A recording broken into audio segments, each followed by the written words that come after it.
Este é o Poder Entrevista. Eu sou Guilherme Waltenberg e vou entrevistar o governador de São Paulo, Rodrigo Garcia, por videoconferência. Garcia tem 48 anos e está em seu primeiro mandato como governador. Agora é candidato à reeleição. Antes disso, foi deputado estadual por 3 mandatos e federal por 2. Ocupou diversas secretarias no estado de São Paulo. Foi filiado ao PFL, que depois tornou-se o DEM, até 2021. Mas entrou no PSDB com a promessa agora cumprida de ser candidato ao governo.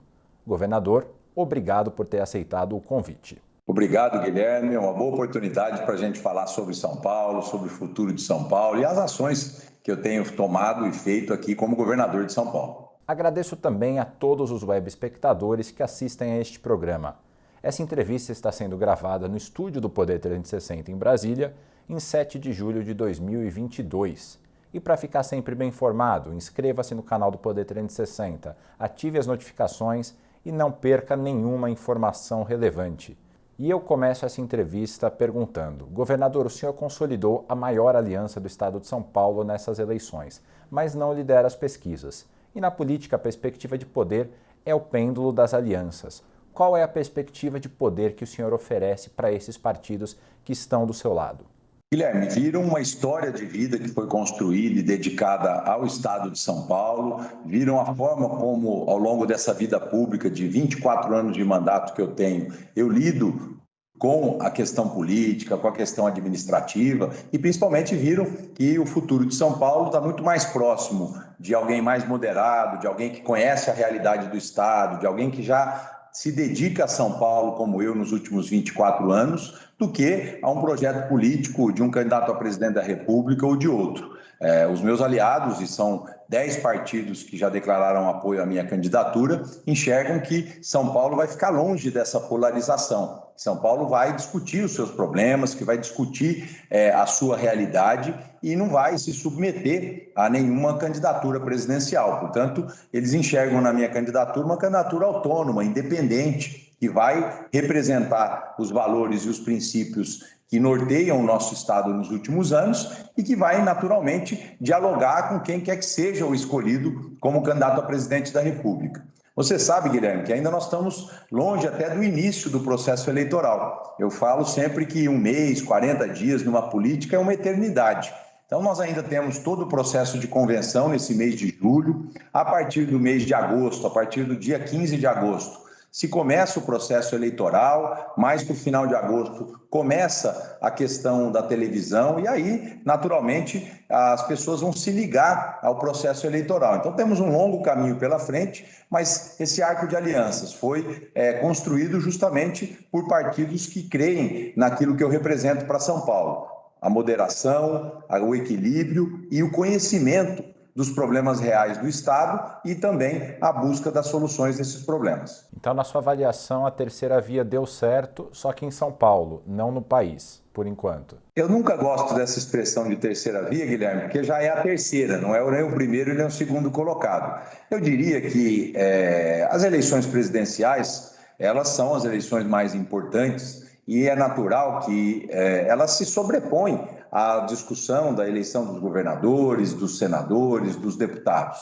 Mas no momento certo, lá no mês de setembro, a população identifica a importância de escolher um candidato a governador, de escolher o seu senador, os seus deputados, e a partir daí ela começa a fazer uma avaliação mais detalhada de quem ela quer para governar o destino do seu estado. Se a gente olhar hoje as pesquisas, você vai observar que a pesquisa nacional de hoje, ela tem uma intenção de voto espontânea que chega perto dos 80%. Portanto, uma eleição muito conhecida das pessoas, aonde as pessoas já têm a sua opinião.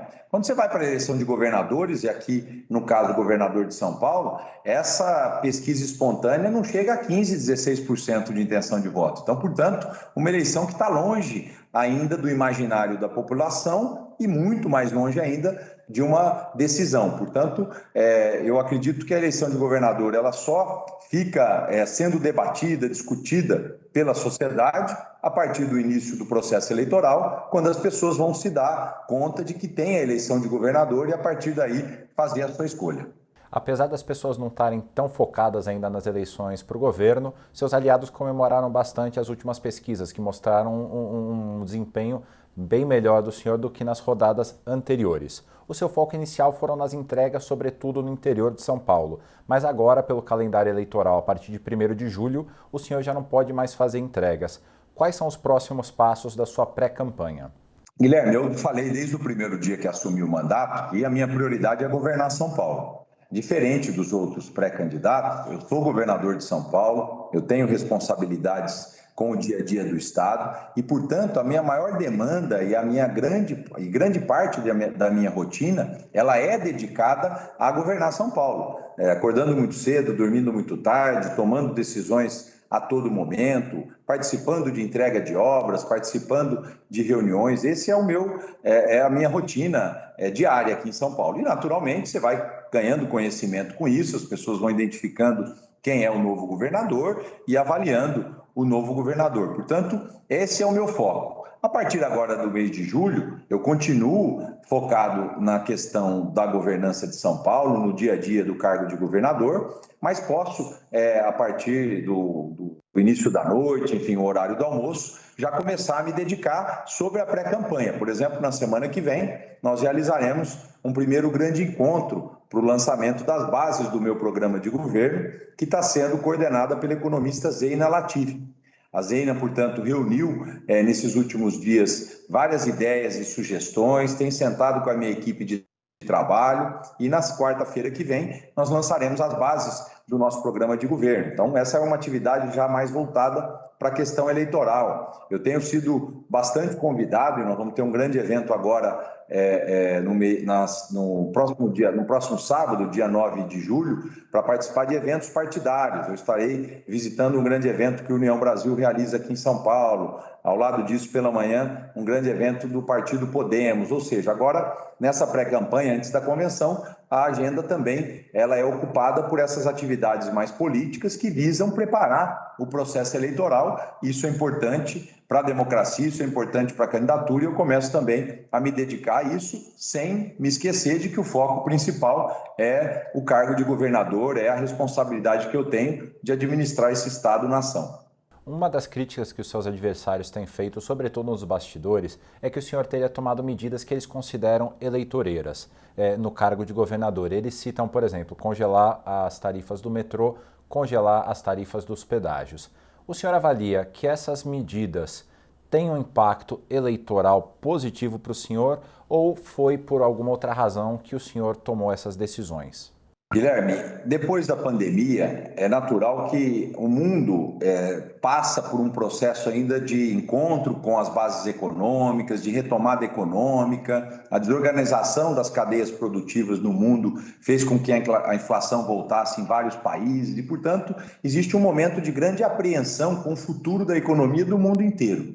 E aqui no Brasil não é diferente. Nós estamos vivendo uma inflação que há décadas a gente não vivia, uma perda de poder de compra brutal do assalariado brasileiro e, portanto, um crescimento de custo de vida. Hoje, a maior parte das famílias não tem dinheiro para chegar até o final do mês, portanto, a vida não está fácil para ninguém. E todo o esforço que o governo puder fazer para apoiar a diminuição desse custo de vida ou evitar que esse custo de vida aumente, ele deve ser feito. E foi isso que norteou as decisões aqui do governo de São Paulo, quando não aumentou a tarifa do metrô, a tarifa das balsas nas travessias litorâneas, quando também reduziu o ICMS da gasolina através de uma lei federal, que pode ser contestada e está sendo contestada por vários estados, mas São Paulo optou por aplicar essa redução do ICMS da gasolina, do gás de cozinha e também a decisão em relação aos pedágios.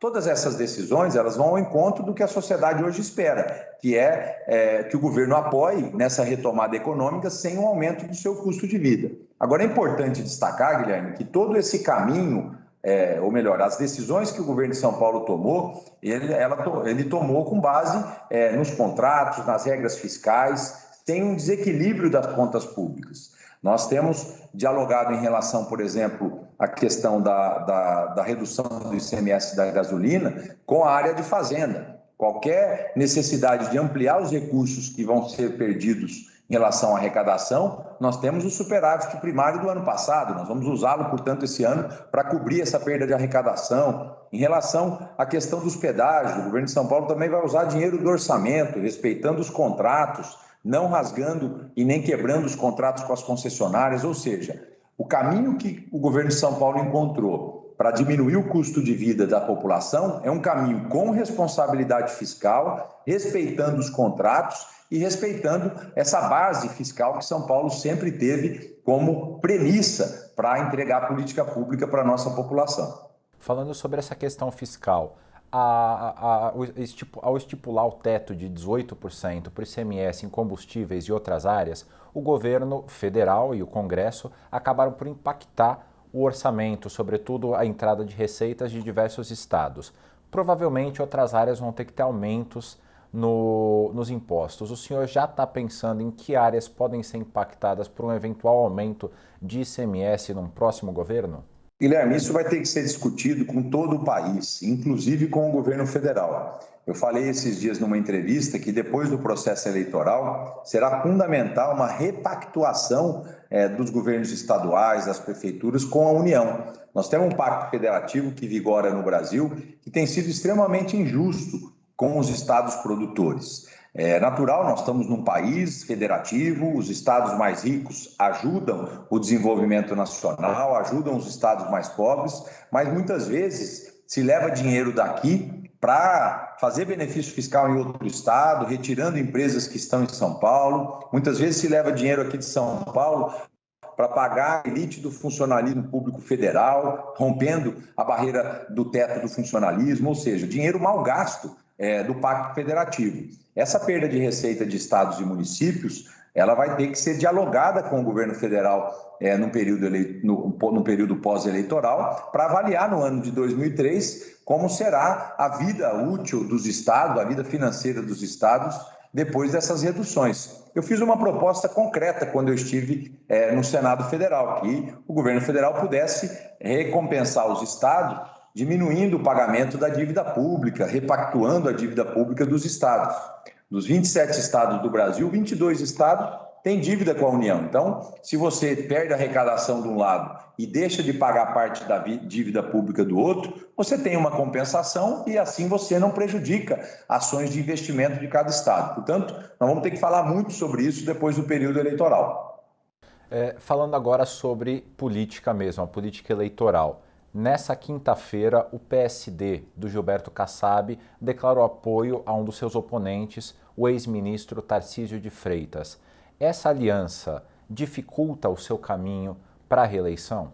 Guilherme, é uma aliança de um extremo da política que representa aqui o candidato Tarcísio e, portanto, eu não vou comentar a aliança de terceiros. Eu estou preocupado com o arco de alianças que eu montei, que é um arco expressivo, que representa o grande número de prefeitas e deputados aqui de São Paulo, que são aqueles agentes públicos que representam esses partidos. Mesmo essas alianças sendo formadas, eu tenho hoje a maior parte do apoio dos prefeitos, por exemplo, do Partido Liberal, do Republicanos, do próprio PSD, ou seja, são prefeitos que me apoiam e que, teoricamente, estão oficialmente na aliança do candidato do presidente Bolsonaro. Tenho na área lá da candidatura do Haddad, que é o candidato do PT aqui em São Paulo, o PV, por exemplo, com um partido onde todos os prefeitos do estado estão declaradamente me apoiando, assim como vários prefeitos do PSB, ou seja, a realidade aqui de São Paulo está se impondo sobre os partidos. É uma realidade onde essas autoridades enxergam na minha pré-candidatura aquilo que eles querem para o futuro de São Paulo, e eu prefiro muito mais agradecer esses apoios que eu estou recebendo do que ficar comentando aliança de adversário, que eles possam debater o bom debate a partir do momento que se iniciar a eleição e a população, de maneira soberana, vai saber escolher no dia 2 de outubro. O senhor está negociando apoio do União Brasil, que vai lançar o candidato Luciano Bivar aí à presidência. Eles vão te apoiar mesmo? Já está fechado esse acordo?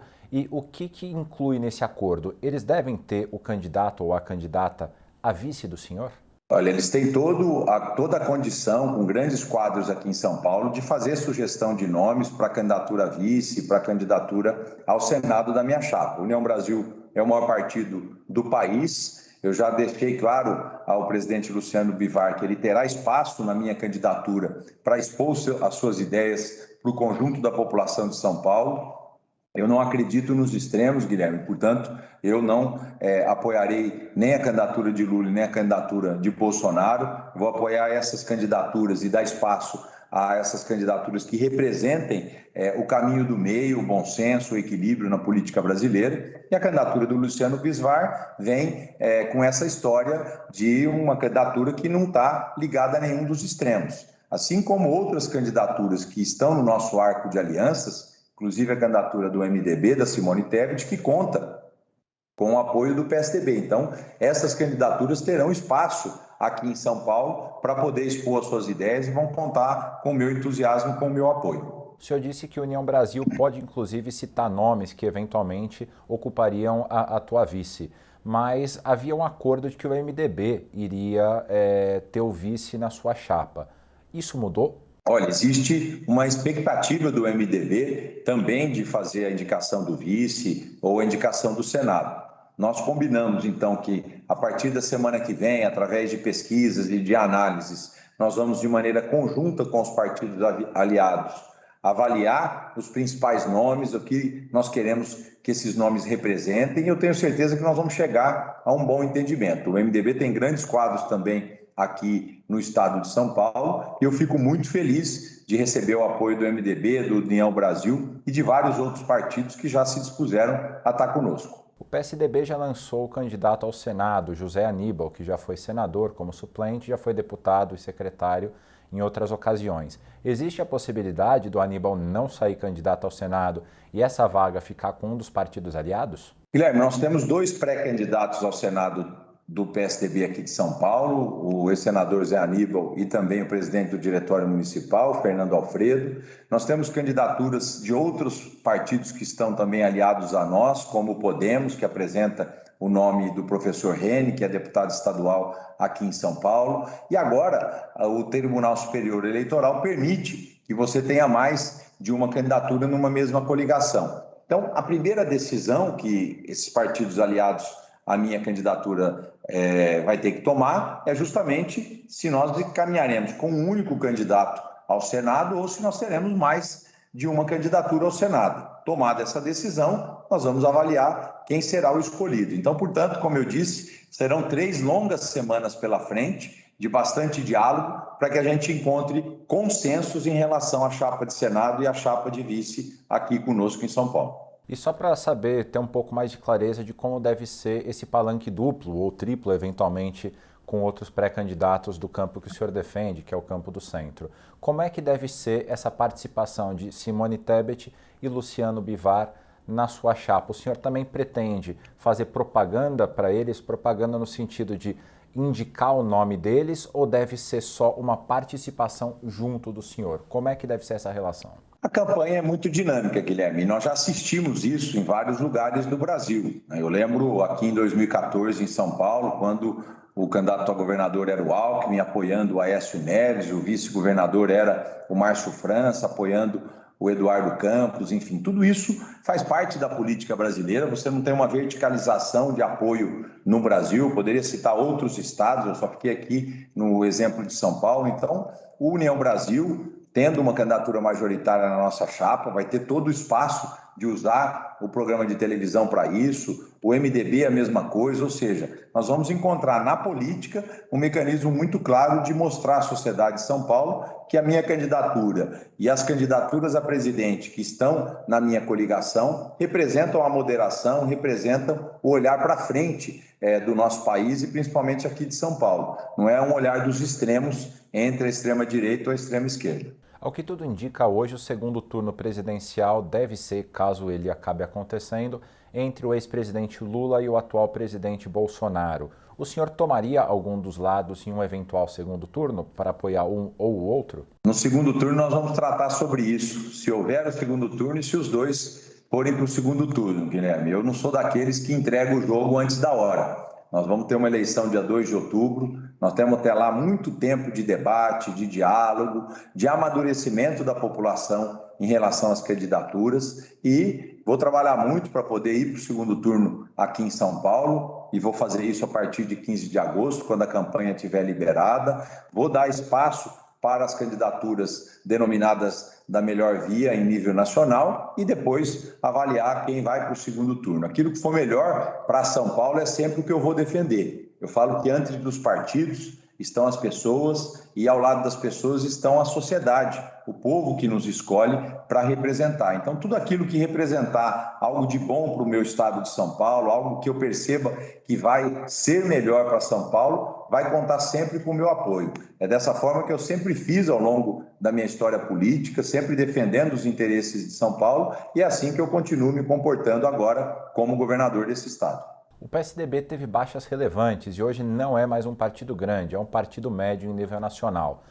O senhor avalia que ainda há esperança de reconstruir o partido e qual que é o papel que o senhor deseja ter nessa tarefa a partir do ano que vem, depois das eleições? O PSDB é um partido que tem muita história no Brasil. Através da presidência do Fernando Henrique Cardoso, nós aprovamos as principais medidas de reforma do Estado brasileiro, são todas da década de 90, a própria lei de responsabilidade fiscal, as quebras de monopólios nos mais variados setores econômicos que o Brasil teve, avanços enormes em relação à política monetária, a implantação do Plano Real, bases que sustentam a economia brasileira até hoje, depois de 28 anos. Agora, é natural, o PSDB viveu, assim como outros partidos, uma pulverização de forças políticas no Brasil. Naquela época, o Brasil tinha 5, 6 partidos fortes, hoje são 10, 12 partidos. Eu lembro até hoje, os grandes partidos do Congresso Nacional contavam com 110, 115 deputados federais.